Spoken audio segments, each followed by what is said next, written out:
On the golf course and in life, you see a common thread with Bob, and that is he's constantly wishing to do better.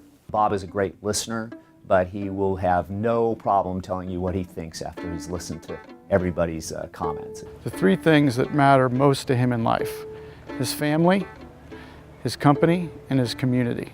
Bob's a guy who's quiet in his demeanor. He's measured. His brain is working at 100 miles an hour all the time. I don't think I've ever heard him swear. He might have said gee whiz once or something, or drat, perhaps. If you want to get the most out of your resources, you want to get the job well done, the first call you'd make is to Bob Lowe. One of the key reasons for my dad's success in life, and particularly in business, has been his unflappability. Well, he's not always unflappable, I can say that for sure.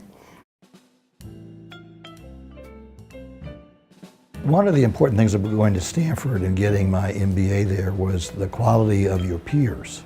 What I learned from my peers there has been important to me from the day I left. When I was at Stanford, I got thinking about what I wanted to do with my life, and I was attracted to real estate for several reasons. One, my dad was in the business as a mortgage lender, mortgage banker. But perhaps more important, I decided I wanted to deal in a career that I was working with a tangible product, something that you could work on and it would be there after you're done working on it, and you could add some creativity to it. We have over $5 billion of assets under management now. It includes hospitality assets for about half of that, office assets for roughly a third, and then a growing amount of multifamily and retail. There's a reserve in Indian Wells, California, a 450-acre project that my partners and I had the good fortune of developing about 15 years ago. It was really fun because we started out with a parcel in the desert that most people couldn't envision ever being a residential community. And it came to fruition as a really terrific private golf course with 240 wonderful home sites and now 250 terrific members. Terranea was one of the more recent projects we've completed. And I remember walking the 100 acres that were really in a disastrous condition as we were buying it, and talking with Rob and Mike and saying, you know, you don't get an opportunity many times in a lifetime to take 100 acres sitting on this point in the Pacific in the middle of 20 million people. We just can't mess this one up. We got to do it right. The bank went under and stopped funding on his construction loan, and so then he scrambled to hold it together, find other financing, get it completed, which it was completed on time and on budget. I had the opportunity to appoint an independent director, and Bob Lowe joined us in the early 90s. Thanks to Bob Lowe, we grew from $400 million revenue business with a staff of about 4,000 to today 45,000 employees doing $8 billion of revenue. We acquired the Howard Hughes Center, a massive development, master planned project. If you drive down the 405 today, you will see how Lowe Enterprises, and Bob particularly, and his team were involved in the master planning of that project, were involved in the construction of the high-rise buildings throughout the project. Not an iconic project, but one that is very, very important to me is our very first project. When we started our company in 1972, we had the opportunity to acquire 6 or 7 acres in downtown Aspen, Colorado. And we developed the Gantt, a 143-unit condominium project that we still operate today on behalf of the owners. He sold those units in the early days for like $100,000. Today those units, I'm told, sell for $1 million to $4 million each. My big focus right now is the Los Angeles Metropolitan YMCA that I've had the honor to be on the board for some 20 years. I'm chairing an effort to raise another $30 million in new endowment for the YMCA of Metropolitan Los Angeles that would be strictly to support our efforts in the urban communities. Bob was the chair of the board at Claremont McKenna College in the late 90s, early 2000s, and during that time we went through a presidential transition. And like most colleges and universities, those were very risky times for the organization. Bob was the calm captain of the ship in a storm through that period of time. And if it wasn't for Bob's leadership, it would have been a much rockier transition.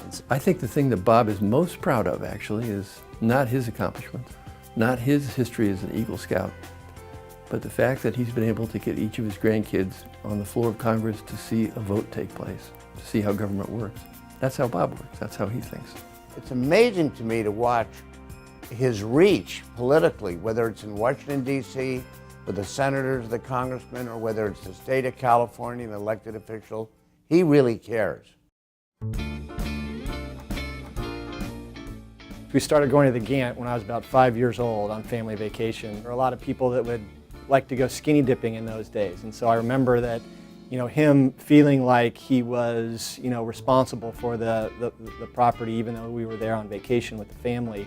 He would get up in the middle of the night, seemed like just about every night, and have to throw the skinny dippers out of the hot tub.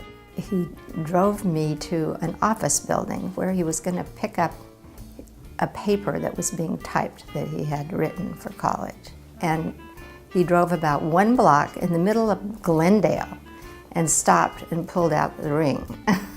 He had actually gone to pick up the ring, and he couldn't wait any longer than a block. So it was a very unromantic place where he asked me to marry him. My brother and I were young, and we were on a family vacation in Hawaii, and the phone rang, and he disappeared for 5 minutes, came back and reported our multi-million-dollar condominium project in Palm Desert had burned to the ground. And his response was, "Well, boys, time for a Mai Tai." Bob and I agreed that it would be much better for us to hire each other's sons in our companies as interns.